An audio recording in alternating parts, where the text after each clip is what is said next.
This is my 2023 media consumption tier list. I'm going to be talking about every single game, every single album, and every single movie I watched last year, because I'm consuming actually not that many movies, but I did end up listening to a lot more albums this year. This isn't every single game I played, but it's most of them. I didn't play any repeats from last year if my opinion didn't change on it. Alright, Dark and Darker is a extraction shooter fantasy type game.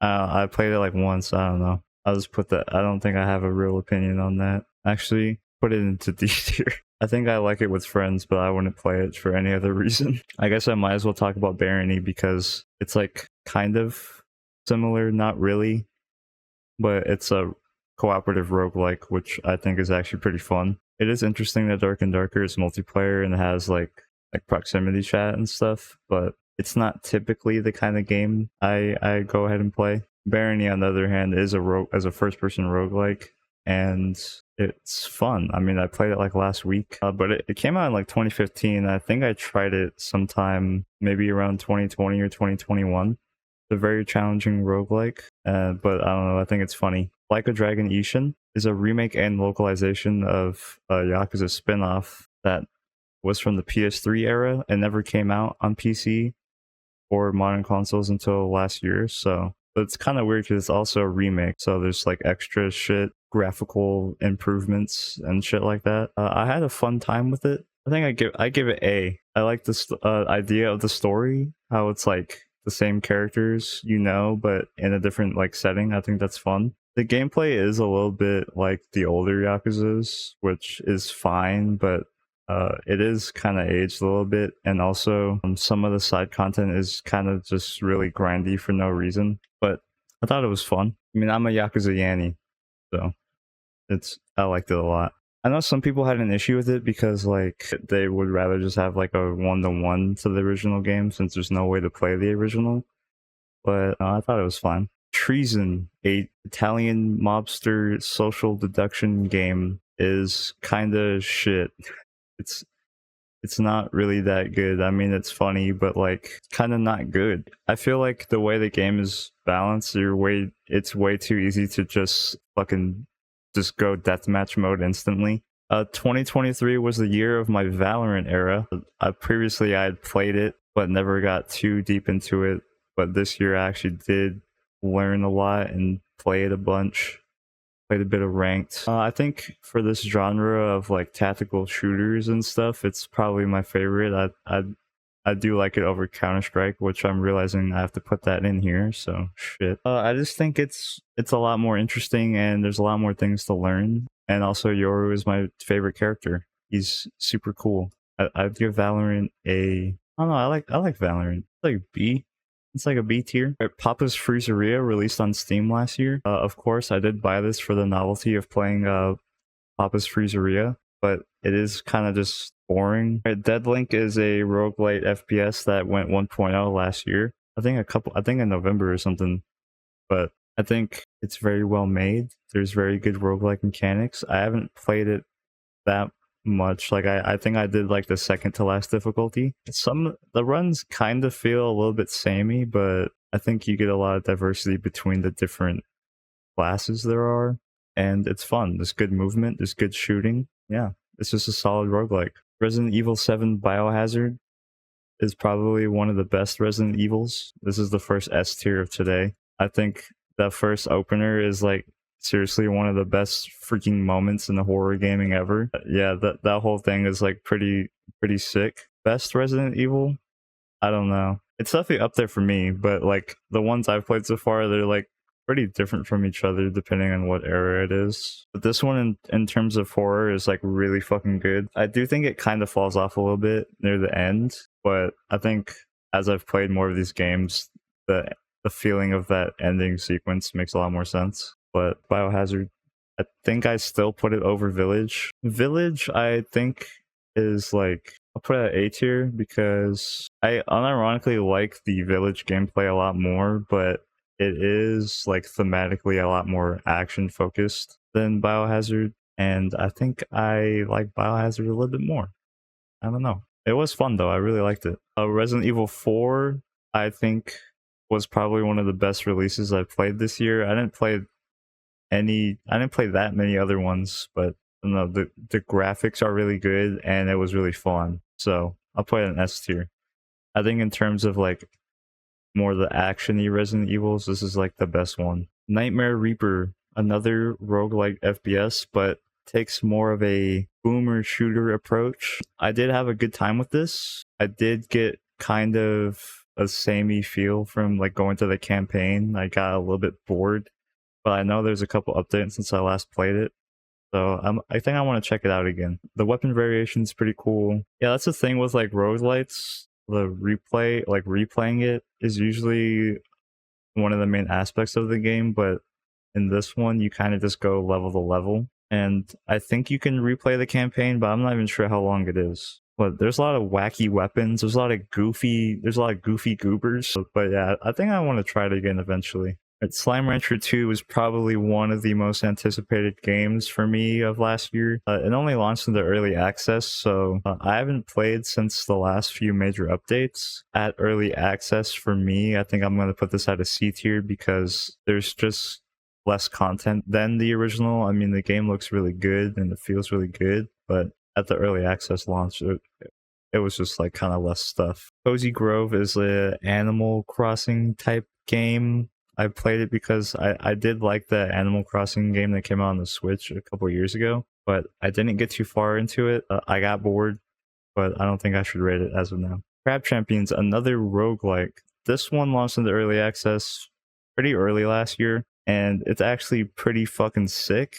There's been a lot of overhauls since then. It's a third-person shooter crab type game, and I think it's really fun. There's like an insane amount of different modifiers you can get through your run, and it's really movement based, and there is a decent amount of player agency during your runs, so that's always fun. I mean, it's still in early access, but I think I would put it at A. I like that game a lot. There's a bunch of free-to-play shooters that came out this year for some reason. X Defiant, which was Ubisoft's like kind of old school, kind of COD styled arcade shooter, came out. Well, it didn't come out. It's in beta, but it's still not out. I know it got delayed for some reason. A lot of COD heads were hyping this up for some reason. I think it's just like kind of okay. I'm probably gonna shit talk COD later. I still like the newest COD over X Defiant. It just feels way better. The thing with like the arcade shooter space is like COD is the only good one.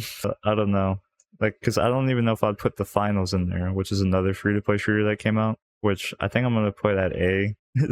Like every new arcade styled shooter that comes out is the new COD killer, and then it's not, which is unfortunate because COD gets away with a lot of shit. But the finals, I think, was actually made by old Battlefield Bad Company devs. It's very movement and destruction based. It actually feels pretty nice. We didn't play it too much, but I think it's fun. But speaking of COD killer, I also played this game called Combat Master, which is another COD clone, but for phones. I don't know, I kind of had like a weird stint with this game where I played it for like 2 weeks. Literally just a mobile game trying to rip off Modern Warfare 2019. I played it for a little bit, putting it over X Defiant. It's literally the most crusty fucking mobile like COD game, but there's like fun movement, and I was just shitting on people on mobile, so that was fun. Battlebit Remastered had a pretty big explosion at the start of the year. It's like a huge scale Battlefield type game, and especially after people didn't really like that last Battlefield, I think a lot of people went to this game, but I don't know how well it held its audience. I like the proximity chat. I like the destruction and just the scale of everything. I haven't played it in a while though. I didn't really return to it that much, but I think it deserves a B for the amount of time we played for it. That seems like an acceptable rating. Bro Tato is kind of a Vampire Survivors like game, but it's more round based, and I like the faster pace of it and how you're just in a small arena rather than a giant map. I'm only like a couple difficulties deep in this game, but I think I like it more than Vampire. I mean, I didn't even play Vampire Survivors last year, so it's like a B for Potato. Halo Infinite, I think I wanted to put this in the tier list again because they actually did make some pretty good updates to the game and kept adding more stuff. which I thought was cool. And for the short time I played for it, I liked it. Also, they added aim assist to mouse and keyboard, which is fucking epic. B for Balo. Wheel of Katamari Rerolled Royal Reverie. This game was fucking gas. This is just the last game that got ported to PC. Yeah, it was pretty much like the last Katamari I played, but like way better and a lot more stuff to do. I don't know what you do after you beat the campaign, but that's cool that there's more stuff. I really like this franchise, and every game I've played from it has just been so fucking fun. And the game is just really funny in general. Wild Frost is a roguelike deck builder, which I like the genre. I haven't played that many games from it, other than like Slay the Spire and Monster Train. But I thought this one was sick. It's really fucking hard though, so I don't know if they rebalanced it, but I think I should check it out again soon. Another deck builder I played that I think I liked a bit more because I could actually fucking beat it was Cobalt Core. It's like a space fighting type game, but I think the ship combat is pretty fun. I think this one's like more balanced than Wild Frost, but I would have to check up on Wild Frost again. Everhood is a quirky Undertale RPG, but it's like music combat, and I think the story was actually like really entertaining, and the game in general is really charming. I will give it S tier. I think everyone should play Everhood. It was really good. Also, I've never played Undertale, so I just said that for no reason. The effects and soundtrack in general are just insane. I love it. I guess I should play Undertale. Everhood is like Phasmophobia in space, but with music elements. Lethal Company is like, think Phasmophobia, but space, but with Extraction. Time to give my real Lethal Company take. D. Putting Lethal Company in F tier and then posting on my Twitter Blue account for $5. I should probably play Undertale eventually because I also played through Lisa and Lisa the Painful, they're not Undertale, but I know people from that fan base kind of group these types of games together. But this game is just it's so much. It's like everything. I don't know. It's funny. It's literally just so fucked up, and it's also very quirky. It's very quirky, but I think it's really good for the quirky RPG genre. The sequel, Lisa the Painful, I don't think I liked as much, but I'll put it in A tier. It's pretty similar, but I think story-wise, I just like Lisa Joyful more. Kind of goes into some dark topics, but I think it does it really well. All right, Lethal Company, a game that has absolutely exploded since last year, since October. I mean, I'm just gonna give it S tier. I just really like this game from the start. It's not that kind of game where I don't know, I'm not gonna be playing this for like fucking a whole ass decade, but it's really fun. It has a lot of great moments. It has great mods, and wherever it goes, I will probably keep playing it. It's the best multiplayer horror game I've played that's actually scary. It's funny as fuck, and it deserves all of the success it's gotten. Another horror game I played this year was Pikmin Bloom. It's a phone game. I'm kind of done with Pikmin Bloom, but it was fun. I don't know. I don't know how to rate this game. This is just like you walk and then you open Pikmin Bloom and then you see your number. When I started this game, I was like, oh, it's like Pokemon Go, but I don't have to like keep doing all this stuff all the time. But then I did have to keep doing all this stuff all the time. And it's like, now I want to try Pokemon Go again. I mean, it's fun for a little bit, I can't lie, but I'm kind of just done. Maybe I'll return to it, I don't know. Why did I not talk about Counter-Strike after Valorant? What are you eating? Hold on, there's chocolates. Hey guys, welcome back to another tier list.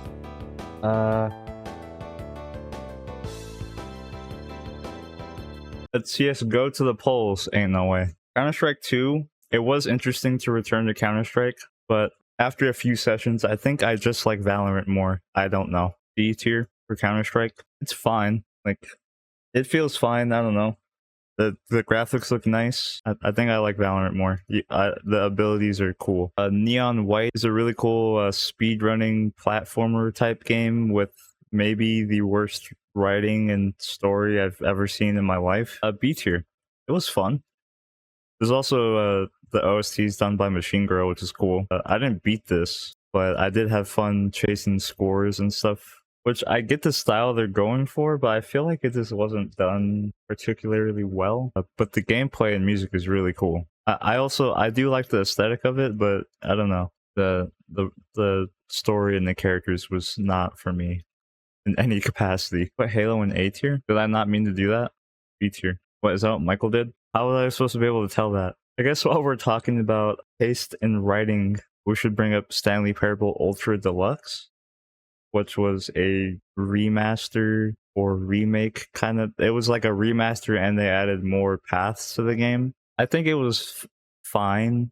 I didn't play it all the way, but I think I liked Stanley Parable more a few years ago than now. I don't know. It's just that kind of meta humor. It was good then, but like now it's just kind of like, oh, I get it. Like I didn't really find it funny. It was just like, oh yeah, I get it. All right, next ending. What are we gonna do now? Friends versus Friends, a 2v2 first person card dueling game. Really cool. A bit jank. I wish more people played it, but at the same time, I didn't play it past like the launch week, which was, I know I got a bunch of updates, but it's a cool indie shooter. I do think it's pretty cool. Turbo Overkill, a retro movement shooter, boomer game shooter goober. It's pretty fun. I thought it was pretty fun. I believe I got a few chapters in, but just kind of didn't play it all the way through. Same with Sprawl. Like, I really do like these games. My attention span is shot, and I just forget to pick it up and play it again. The movement in both these games are really fun to switch through your fucking giant ass arsenal and blast people. Yeah, these are two games I'm gonna have to check out again. But I did, on a surface level, enjoy them. I've been playing Ultra Kill for a little bit. I got a bunch of updates this year. The last layers were very, very fun. Just absolutely love this game.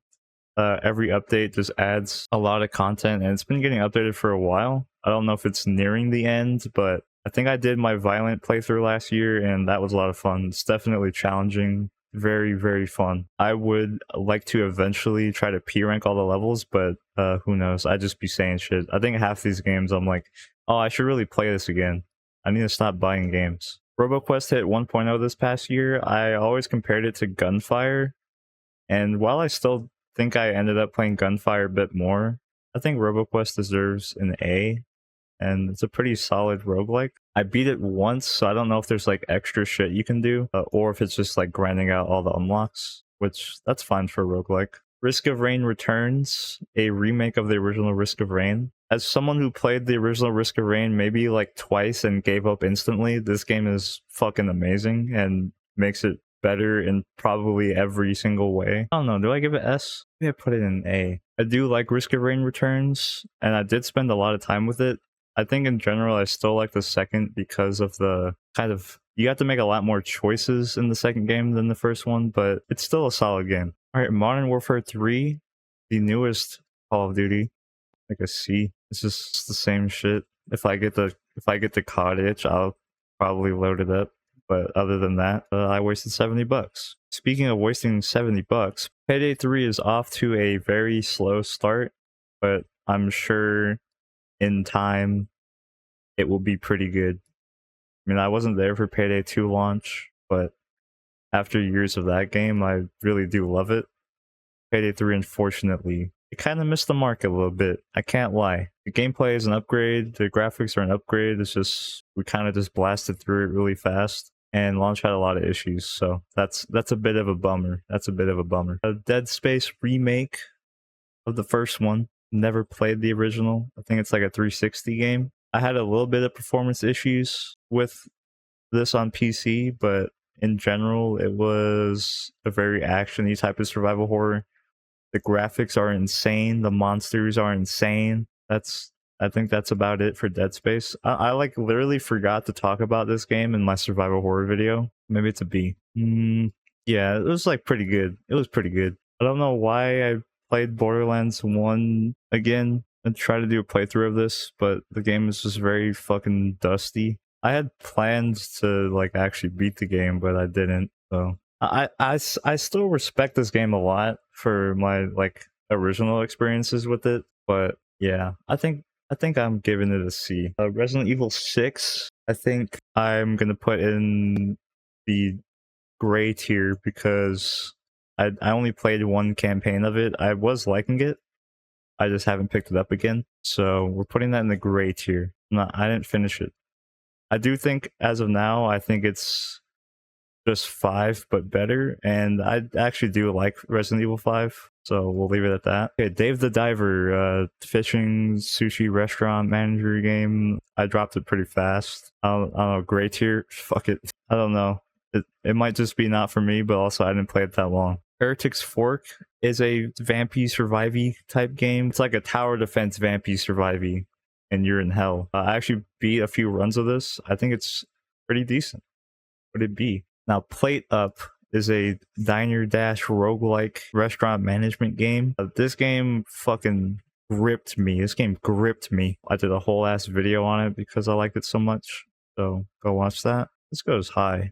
Outpath is a incremental clicker survival game that I really, really like. I've played a few sessions here and there. I think I'm like halfway through.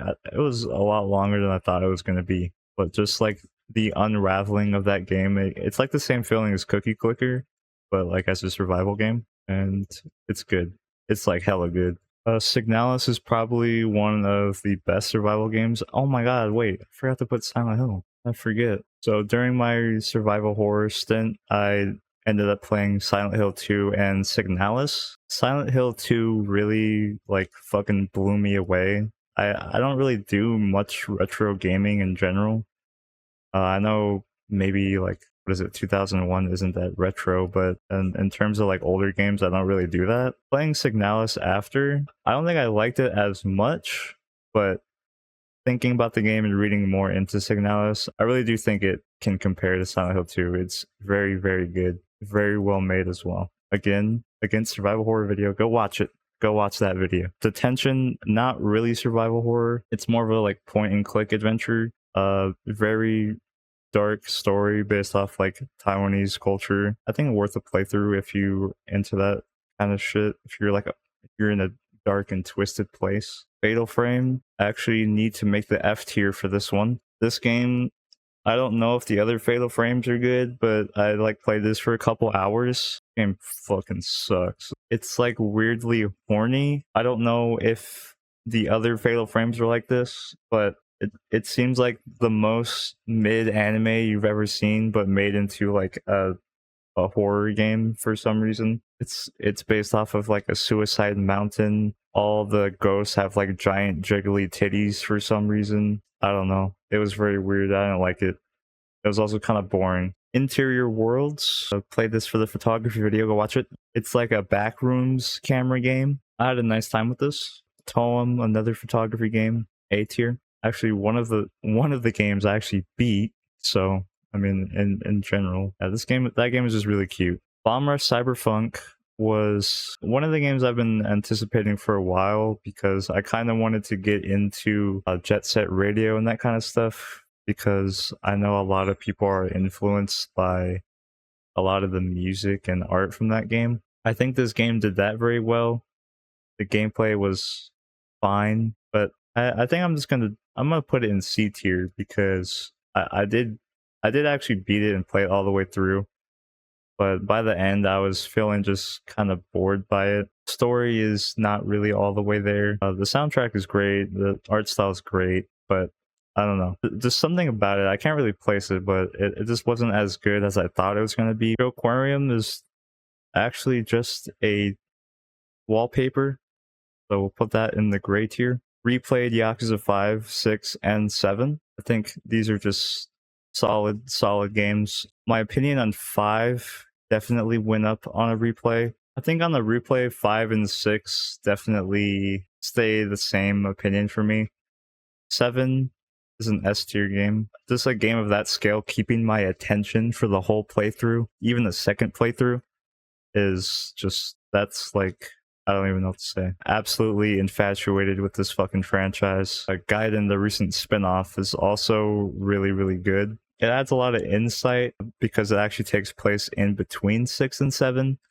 And I think going into 8, this game will look even better for the stuff it sets up. Can't say too much about that because that's a spoiler.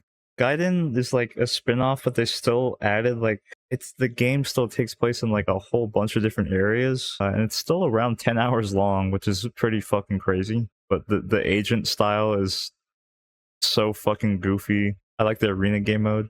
It's very fun. Yakuza Black Panther, the PSP game. I think I would actually give this an A. This was a very memorable experience because I put it on hard and it was very hard, but I think just seeing one of these games on the PSP was also just really interesting to me. Cruelty Squad is fucking, this game is insane. This is like a booger graphics game where you play as a hitman.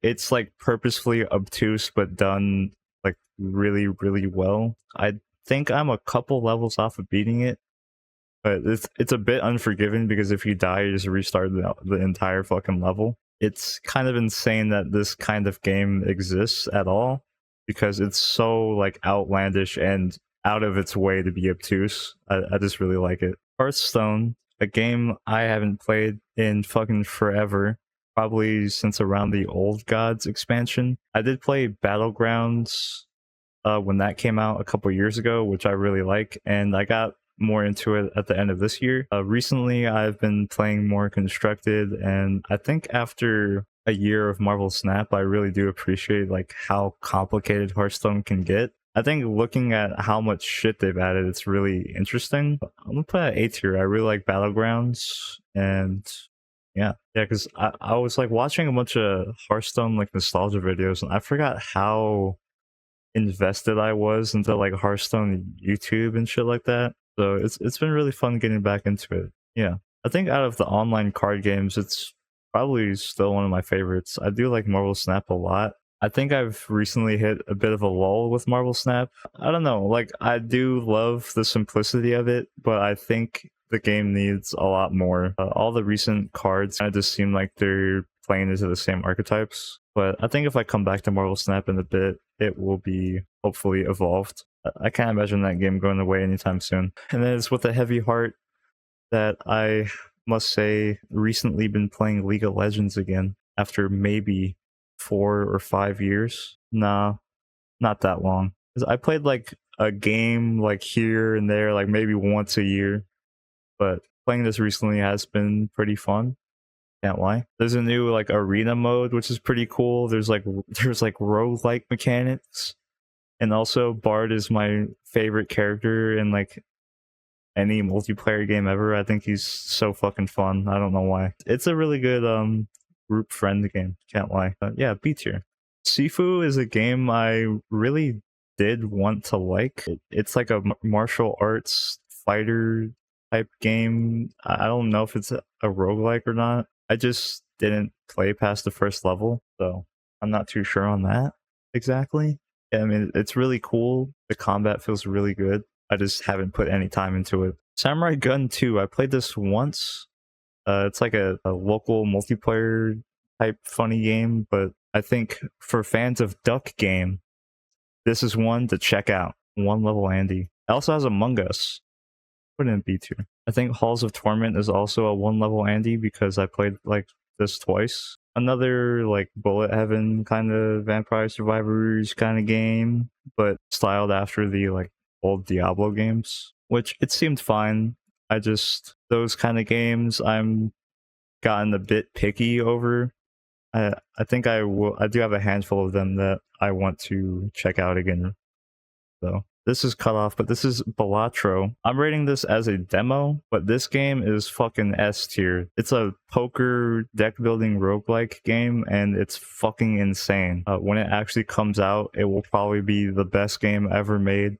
It will make $1 billion. But just the graphics, the balance, the fucking feel of the game. Oh, you can't even fucking play it anymore. That sucks. There's so many different like interlocking shit. It's so fucking good, and it's just a demo. Game of the year, just go off a snap reaction. It's Silent Hill 2. Yeah, that's the best game I played this year. Actually, I don't know. Shit, it's actually gonna be Pikmin.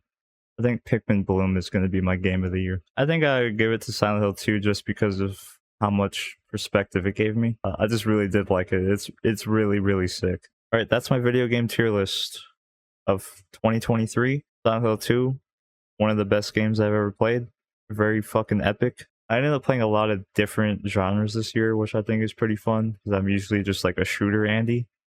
But yeah. All right, albums. At the start of the year, I listened to a lot of King Gizzard and The Lizard Wizard, which I'm gonna be honest, I'm not a fan of that. The band name is kind of ridiculous, and saying it to other people in real life is always like pretty difficult.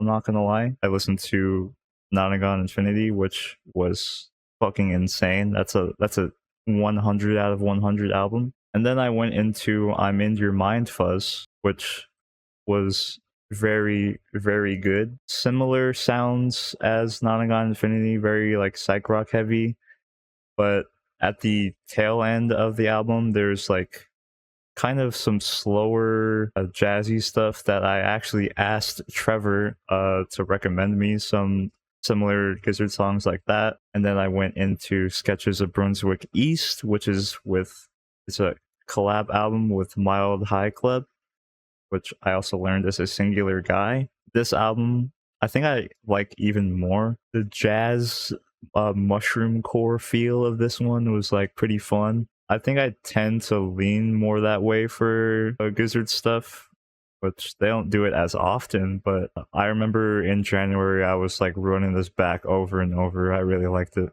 Steve Lacy, Gemini Writes. I do like that one song, Bad Habit. It's very catchy. It's his TikTok hit. I think the rest of the album is a bit forgettable. The D tier. I mean, I only played through it like once, so.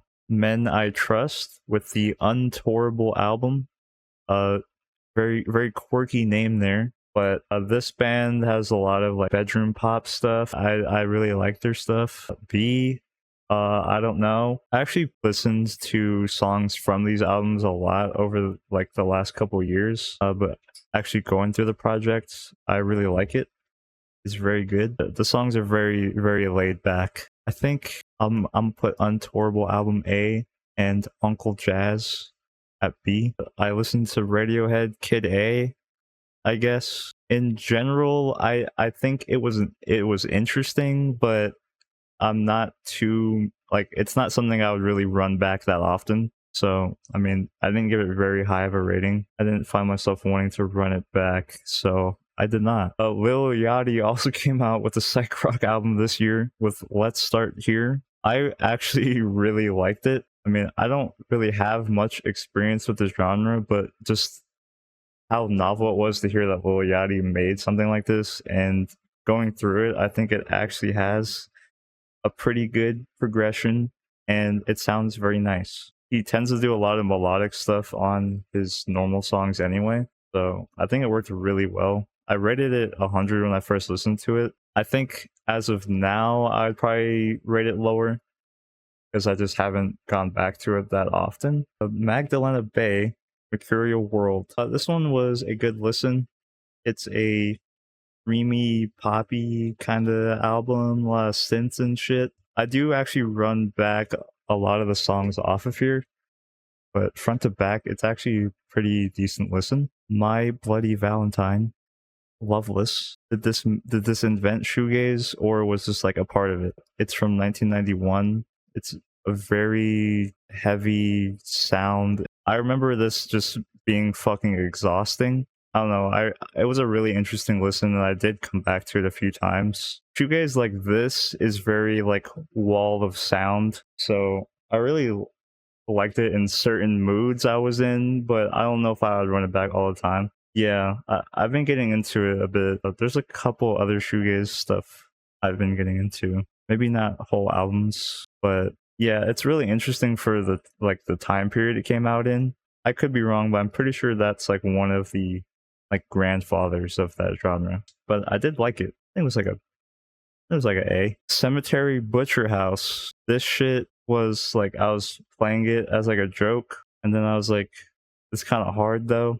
It's definitely like a guilty pleasure, crunchy and distorted, and it just sounds like shit. I'll give it a C. Jinx by Crumb. I'm gonna Crumb. It's kind of a psych-inspired pop album kind of thing.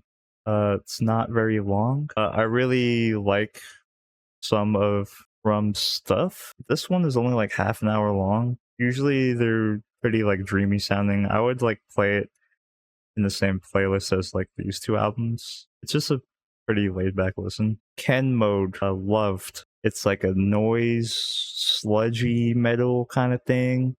I tried it out on a recommendation from the council.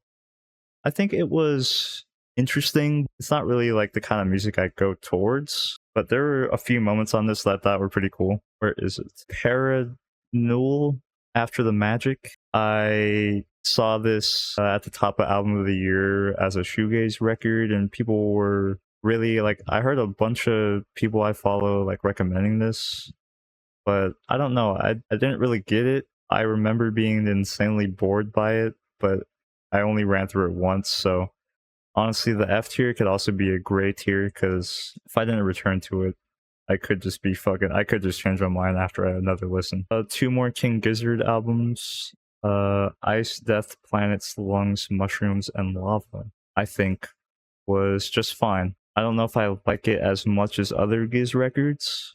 I haven't returned to it that much. The other one I was going to mention, Omnium Gatherum, I really like this one. This one is like all over the fucking place with the genres. They also do some like rap shit on it, which is like kind of funny, but I'm not gonna like listen to it. I thought it was really good. Yeah, I want to see this track list. Oh yeah, like I run back a lot of these songs. It's good. I like King Gizzard a lot. Paramore, This Is Why. More like This Is Poop. This is a poop album. You give it F. I just found it kind of boring, and Paramore, I like some specific songs from their older stuff, but this one, like, I was like, why am I even listening to this? I don't know. Another F I'm gonna just get out of the way is My Chemical Romance, The Black Parade. I just don't get it. I just hate the fucking voice so much. I can't take it. I don't know what it is. I know it's like it's a fucking like concept album and there's like all this shit going on and it's like pop punk ooey gooey, but like I don't like the vocals on it at all.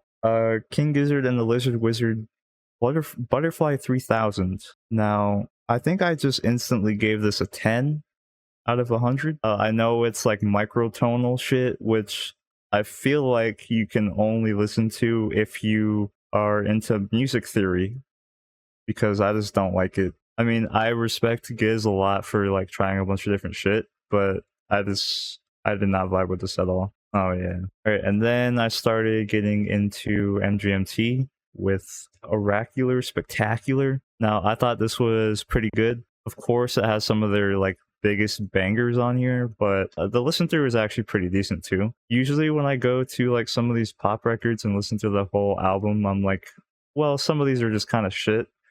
But this one, I think it's actually a pretty good listen. I did like Little Dark Age a lot more. I think this album is fucking phenomenal. I think I would give it S. It's a fucking 10-song track list. That shit is concise. It's so juicy. I love it. It's good. That's the Sigma Grindset song. I think I just don't like one song on here. Yeah, no, I've really liked listening to their projects. Caroline Polachek, Desire I Want to Turn Into You. This one, I saw it trending on Album of the Year, which is the website I'd be using. Again, I just didn't really get it. It might just be it just might be like me or whatever, but like I did like recently find a song from her that I liked, so I might want to check this out. Of course, this is another album I listened to because I know like the big bangers off of it, but as like the whole thing, it's actually like insanely good. Once I guess. In total, Nevermind is better, but both albums have like some insanely good songs on there. It's crazy. Maybe not. Maybe like an A. These are very good. Maybe not. Maybe this is. I think Omnium is an A. I mean, I ran through Ice Dancer like once. I think I'd give this a D. Ice Dancer and That's the Kid A. It just seems insane, but I feel like I almost caught the vibe of it, but it might just be not for me. Yeah. Gus Dapperton, a guy who I've really liked some like random singles from. I checked out his album Where Poly People Go to Read. I thought this one was decent. This one has some of my favorite songs of his. He's a quirky little goofy guy. It has some hitters. It has Cokes and Botany, Fill Me Up Anthem. What are these ratings? Red? Yeah, I don't remember some of these other ones. But I did like the follow-up album a lot less. He seemed to me he's more of like a feature guy.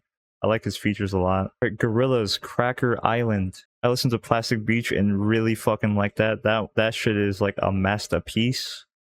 Cracker Island is a piece of shit. Nah, it's not. It's not really bad. It just kind of sucks. Yeah, I give it like a D. It was just a bit boring. A Neutral Milk Hotel in the Aeroplane Over the Sea. I absolutely despised this fucking album. It's a indie folk concept album about Anne Frank, and I fucking hate it. I don't know. It's like I just found it very obnoxious. It's rated pretty highly in the genre and as like concept albums in general. Folk, I do have a bias against folk music. It's not for me. I don't like it very much. Next, Japanese Breakfast Psychopomp. I listened to this because I really like that one song, Everybody Wants to Love You, but I found the rest of the album a bit lackluster. King Cruel, The Ooze. Oh my god, it's so fucking good. It's like the best album ever made, ever. It's so fucking good. I always liked King Cruel. I never really dove into much of his projects before, but this is just such a, like, I don't know, it's so depressive and fucking all encompassing. It's so good. Just back to front, really good listen, really good experience. Kali Uchis Red Moon and Venus, a bit boring, unfortunately. Isolation is probably one of my favorite albums of ever. I found this one just kind of bland. Nothing too specific to say about it, but yeah, I did like the main single, but yeah, the rest of it was kind of forgettable, unfortunately. Slow Tie, Ugly. I have heard of Slow Tie through like some Brockhampton features and stuff like that, and I was hearing a lot of good things about like what has been going through the last few years and like the concept of that and all that shit. But I don't know, I just didn't like it. I did Nirvana, Earl Sweatshirt, Sick. Pretty short. This is the album. It's just a mixtape. I really like what Earl's been doing the last few years, and it's put me on to a lot of his friends who've been doing the same style of rap. Wait, this came out. I didn't listen to this until last year. This might be a re-listen because it came out in 2022. This and a lot of his other stuff I can just throw on that like pretty much any time. I love that style of hip hop that they've been doing. Yame Online with Candy. Now I will say I was a bit disappointed from this. I just in general I've kind of like shrunk on my opinion with Yame Online. Recently I've kind of just like removed her stuff from my playlists. I did enjoy it for a little bit. I got kind of bored of the sound pretty quickly. The Happy Star by Lexi Liu. This one was interesting. It's like very poppy, like dance pop kind of shit. It's fine. 10,000 Gex, which is definitely a contender for album of the year. I was anticipating this for so fucking long. I did a whole ass video on it. I don't know how, but like the Gex like out-Geck themselves. It's such a fun fucking album, and I pretty much ran that back over the entire year. Very, very infatuated with this band. For the 100 Gex experience, it is definitely a hitter. I think my other album of the year contender came out in the same month, which is Scaring the Hoes by JPEG Mafia and Danny Brown. Again, the production on this is just insane in a different way. Like with 10,000, they're emulating some styles. They're emulating stuff they did on 1,000 Gex. But like the shit on Scaring the Hose, that shit is just crazy. That shit is just fucking crazy. Like the sampling, the way he did the shit all analog on a fucking beat pad. It is fucking wild. The way that Danny and JPEG both find like pockets to rap on some of these beats is just fucking crazy. I think it definitely lives up to a lot of the hype people have been giving it online, and I really It's just a fucking fun ass album. I think the DLC pack is fine. I give it an A. I listen to Danny Brown, Triple X, or 30, which I think actually gives a lot of perspective for Karanta. I think I like Triple X a bit more. The production on it, again, is always pretty like out there for Danny Brown. Especially the title track on Triple X is just fucking insane. I thought Quaranta was fine. It's not something I'd really run back too often, so I think I'd give it like a C. Triple X at B. Okay, Frost Children Spiral. I did find Frost Children sometime last year, and I've absolutely fell in love with their fucking catalog. They're like a newer hyperpop duo type shit. I did like them a lot of the songs on here, but I think the follow-up album, Speedrun, is full of fucking hitters. That album is fucking sick. I think it definitely grew on me over last year. Yeah, I'll give that an A. Definitely like Frost Children a lot for hyperpop stuff. And their newest album, Hearth Room, they actually dropped 2 albums last year. They completely like went to a fucking different direction and did like a indie rock kind of thing, which I thought was pretty fucking funny. Duo that had been making hyperpop shit for the last few years just went and did like an indie rock thing, and I think it actually went pretty well. I mean, I like it for entirely different reasons than Speedrun, but I thought it was a really sweet listen and I liked it. Okay, I think this is a re-listen, but Veteran by JPEG Mafia, definitely one of his strongest projects and the one that put me on to his sound in general, outside of features. I don't think it's perfect, but production wise, it's like actually a fucking inspiration to me, like the type of shit he's been doing. And for like that more experimental underground stuff, definitely worth a listen through, especially if you like Scaring the Hose and stuff like that. It's not as bombastic or catchy as like the majority of Scaring the Hose, but it's still like some of his best work. I think I like his other album, All My Heroes or Formballs, a lot more. He like kind of floats between a couple of different like singing stuff on this one, which I like. It actually works out like really, really well. And I think like listening it through this year, I do like this one a little bit more. But my like still after all this time, my favorite one from him, my favorite project from JPEG Mafia's LP. This one is actually a re-release on Spotify because there's like different versions of the album and shit. But I think as a whole, it has some of my most favorite fucking songs on here from JPEG Mafia. Put Veteran in A and All My Heroes in A. This album is just fucking amazing to me.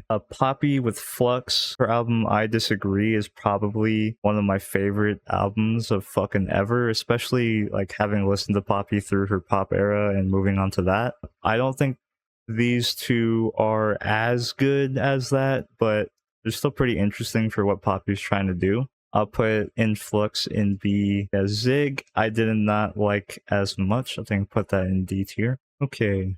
Vord Dyer, Earl Sweatshirt and Alchemist collab album. I did like my listen through. I don't know, I just haven't returned to it as much as Earl's other projects. I think it's like a B though. Also, there's like a weird thing where it like released on some other website first. Burning Desire from Mike. I actually got put on to Mike when I first saw Earl in 2019. He came to Hawaii and Mike was one of the openers. Same style of rap, like the kind of, I don't know, sample heavy, loop heavy, alt rap stuff they've been doing. Probably one of his best projects. I still like Weight of the World a lot, but Mike is really dope and definitely worth checking out if you're interested in that kind of rap. Mind Force by Excalibur. I got put onto this one from the Council. It's like a thrash punk kind of stuff. I don't like it. Sorry, it's just not my thing. Tinashe with BB Angel. It's like an R&B album. I thought it was fine. I like some of Tinashe's stuff, but I thought this was a decent listen. It's like I see. It's like, it's okay. So through 2023 and my discussions with the Council, I got put on to some like underground hip-hop stuff like Bones and Reptilian God Mana. This album, Hologram Christ, I liked a couple songs from, and then like over the last few months, I've just been running it back a lot. I think I'd actually give it an A. When I first heard it, it kind of was just like in and out, but I don't know, it kind of grew on me. Basket Case by Bones, I think, has some pretty good songs on it, but in general, Bones is more of like a random song kind of like guy instead of like a whole album kind of guy. I think a C is fair for that one. Soldier Boy Tell 'Em, unsigned and still major, the album before the album. Probably one of the best things I've heard in my life. Like probably a low S. Last year, I also started listening to Underscores. I started off with Fishmonger, which I thought was all right. I know they had some hyperpop influence before going into it. After that, I learned that she doesn't really like that tag for her stuff, but I know she was there during like that kind of stuff a couple years ago. I thought Fishmonger was pretty okay, but this one, Wall Socket, was just like fucking astonishing. I think it's actually an album of the year contender for me. Just like the evolution between this album and this one, it makes so much sense. It works so well.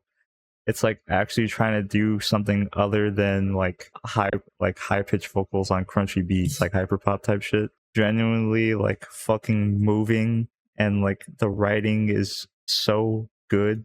I think one of my favorite songs of the year is on this with Duh. It was just really fucking good. T-Pab, this is one of those albums that I had heard like the bangers from it, like the most popular ones, but never actually listened through all the way. Or I might have like when I was younger, but I mean, that doesn't count. I was like a fucking dumb boy. Listening to it now, it's definitely like it makes a lot of sense why people view it as like his best work. Reddit Gold Deployed. Yeah, I think To Pimp a Butterfly is very good. It's like it's the storyline of it, just everything surrounding that album is very, very well made. I'm White. Kitty with Spit. This is like a fucking 2000 new metal all girl band. I unironically liked this more than I thought I was going to. I knew of a couple songs from this that my dad put me onto like a while ago, but I actually liked this a lot. New metal in general is kind of weird for me because I can't tell if I'm allowed to like it or not. This one was actually pretty good, I can't lie. And Poppy's cover of Spit is probably also one of the best songs I've heard this year. This is Hiroshi Sato's Awakening. It's a 1980 city pop album. I thought it was fine. I really like one of the later songs on here, but yeah, it was just fine. It was fine. This is a Suicide Boys and Shake Well collab album, Shameless Suicide. Now, I haven't listened to much Suicide Boys until this last year. I do like Shake Well a lot. He has some really, really good songs. This one was fine. It was fine. I mean, this stuff like Bones and Suicide Boys, there's nothing that really like blows me out of the water, but I do like it. I do like it. Another classic listen was this Bobby Caldwell album, Cat in the Hat. It's just like pretty. That's a pretty swaggy name for an album. I liked a couple songs on here. But other than that, it was fine. That's about it. King Gizzard, King Giz with Murder of the Universe. This one was fucking really good. It's like even more thematic than some of their other albums. It's like literally like a fucking, it's like a play. Just the storyline of Murder of the Universe is fucking good. Wait, I fucking Soldier Boy is still up here. I think yeah, it's definitely up there. I like that. Like a S. Pink Pantheress with Heaven Knows. I really fucking love this album. But let's move Soldier Boy down. I've been listening to her stuff for a while. Not to brag, but before the Ice Spice remix dropped, so yeah. And like her evolution from her first tape to this debut album was just really fucking good. There's so many earworms on this, and it's so pleasant. It's so nice. I love her voice. Very good. I think it definitely grew on me since it released. Kevin Abstract with Blanket. I found it a bit disappointing. I went into it expecting. I tried to keep an open mind for the genre he was going for. I actually do like his solo stuff a lot. Uh, I don't think he really achieved what he was going for with this. It was unfortunately a bit forgettable and a bit disappointing. I will give it a D. That was a bit unfortunate. And this is another Bones album, Jones Peak. I'm not too fond of the feature on this album, which is Eddie Baker. Not my favorite Bones project, but it is the funniest one.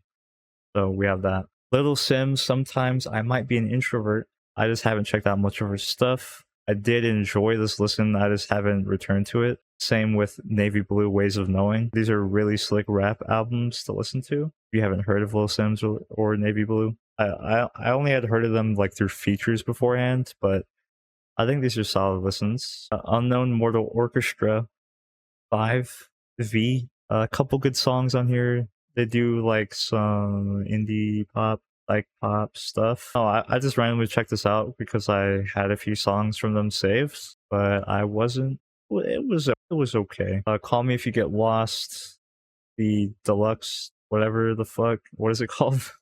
The estate sale. I like the original album a lot. The extra songs were fine. I think there was one of them that I think they're okay. I haven't really like went back to it that much. The base album is really good anyway, so I mean I'll give it a B. LSD and the Search for God with LSD and the Search for God is a shoegaze type beat. I think this one is a lot more listenable than something like Loveless. I think it kind of contextualized the genre for me a lot more, and I found it really nice. Found it really nice. With shoegaze, it I don't know. It feels like it's like kind of cleansing in like a white woman way, but I like it. Okay, what is this one? Jane Remover with Frailty. Another like hyper pop kind of thing. I know a lot of people in that space really like this album. I think on one listen through, it wasn't really my thing, but I thought it was kind of just okay. 8485's Personal Protocol. I liked a couple songs on. I like a lot of her single stuff. I pretty much I listen to her all the time, but this project was pretty good. Pretty good. Yeah, it's not very long, 20 minutes. But yeah, that's like a B. That's like a B. All right, King Cruel's album Space Heavy came out last year. I don't know if I necessarily connected with it as much as the Ooze, but I still thought it was really good. I haven't returned to like just random songs from this as much as the Ooze, but I definitely gotta check that out again. Okay, another King Gizzard King Gizzard. What is this? Oh my god, this fucking title. King Gizzard's Petrodragonic Apocalypse or Dawn of Eternal Night and Annihilation of Planet Earth and the Begin. Is it not even fucking fit? Okay. I remember having liked the listen through a lot. I don't think I like the kind of prog stuff as much as like these other albums up here, but I thought it was good. I thought it was like a B. That's good though. That's good though. I don't know, with that genre, I feel like I don't get it as much, but I did like it. Tame Impala Currents. Oh my god. Oh my god, it's so good. It's so good. Again, another band where it's like you always hear about them, but I never like went and listened to a full project. It's so good. It's such a good fucking listen. My god, I think I need to put the rating on the website higher.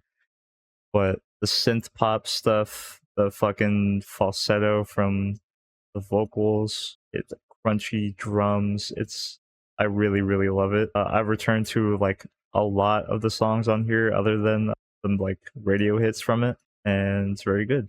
This is a live version of About My Eyes So You See My Future, which I thought actually was really good. If you like live albums, like jazz rap stuff, soul influence, I think there's a cover on here, which is also pretty fun. Pretty good. I don't know how to say this one. Fuck. Yev's Tumor, Heaven to a Tortured Mind. Not one that I return to very often. I remember thinking it was fine, but this one might have escaped me. Haru Nemuri's Haru Tsushura?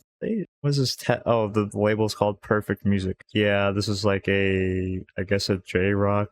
I thought it was like more of a poppy kind of thing. Yeah, I don't remember it. 75. Yeah, it was such a disappointment. 40. This one, it was like I actually have a lot of these songs in my rotation. I just don't know the specific name of it because it's in Japanese. But yeah, I thought this was a good listen. I have a bunch of these saved. I just can't fucking pick them out specifically. Like I said, J rock, J pop kind of stuff. I do like a lot of like indie rock from like Korean or Japanese artists. So Yoon's episode 1, Love. Speaking of, this is more like, it's not K-pop, and it has fucking BTS on it. I think it was a D. I like Soyoon a lot, especially like I think her voice is really good. Just other than the song with the BTS guy, I could not tell you anything about any of these other songs. Personally, I think she played it a little bit safe. I didn't find it that interesting. It sounded a bit bland.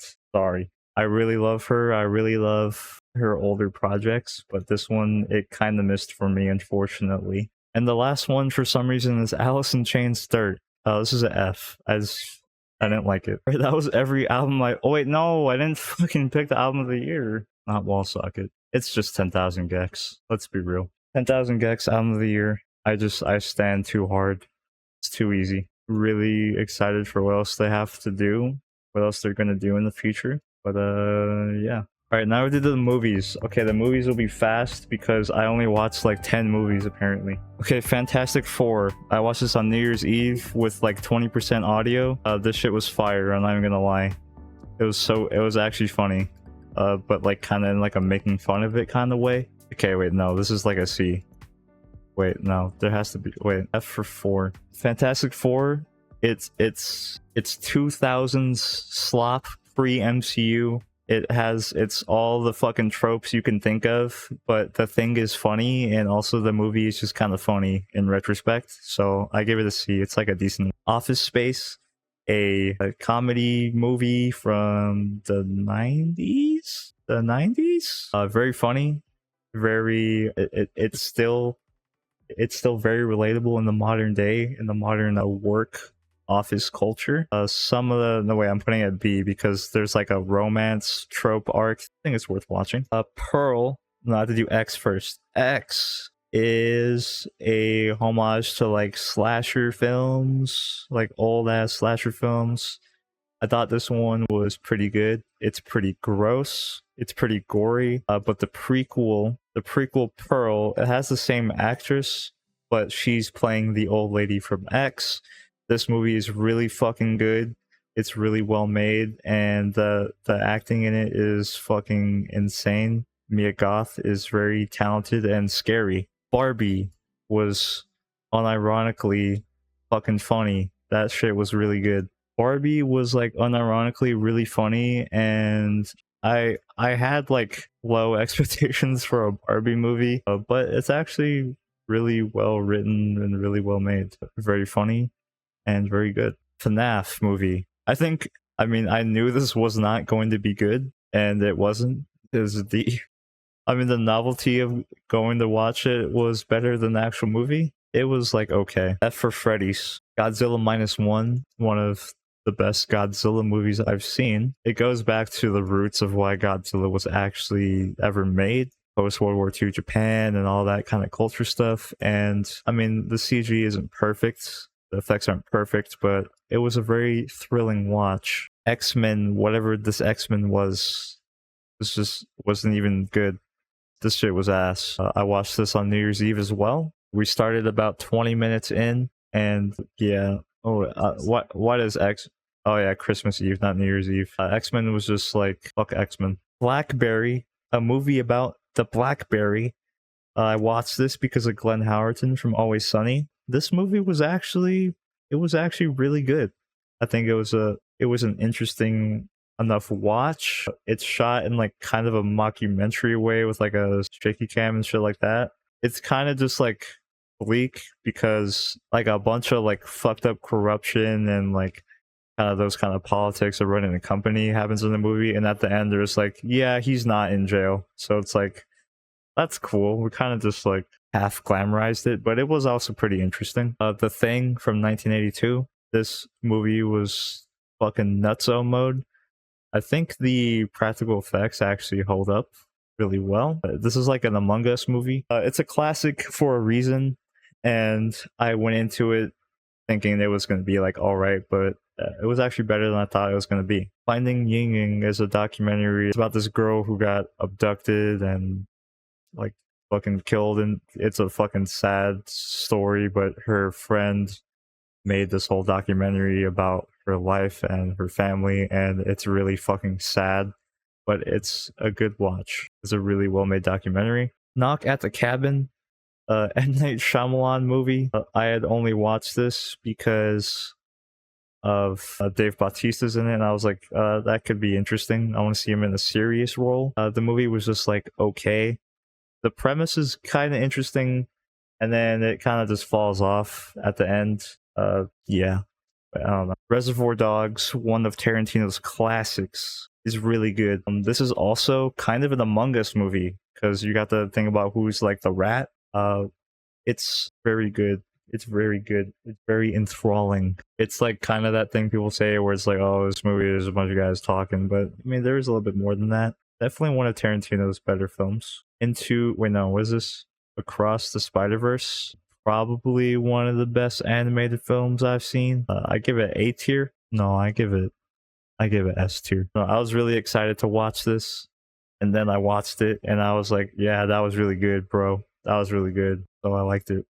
Why can't I say A? I mean, watching this in the theater is just like insane. It's so good. Another animated movie, but in the anime style, is Suzume. This was from the same creator of Your Name, which I really love that movie. This one was really good. I don't really have any like critique. It was just really good. It's a little bit more like there is like the fantasy aspect of it, which I think they lean into a lot more than Your Name. But yeah, it's just a really cute story. Possessor is a horror movie where this assassin lady like takes control of people's bodies to go kill people, and then she like loses her sense of self. I think it was interesting, but kind of fell a little bit in terms of its like storyline.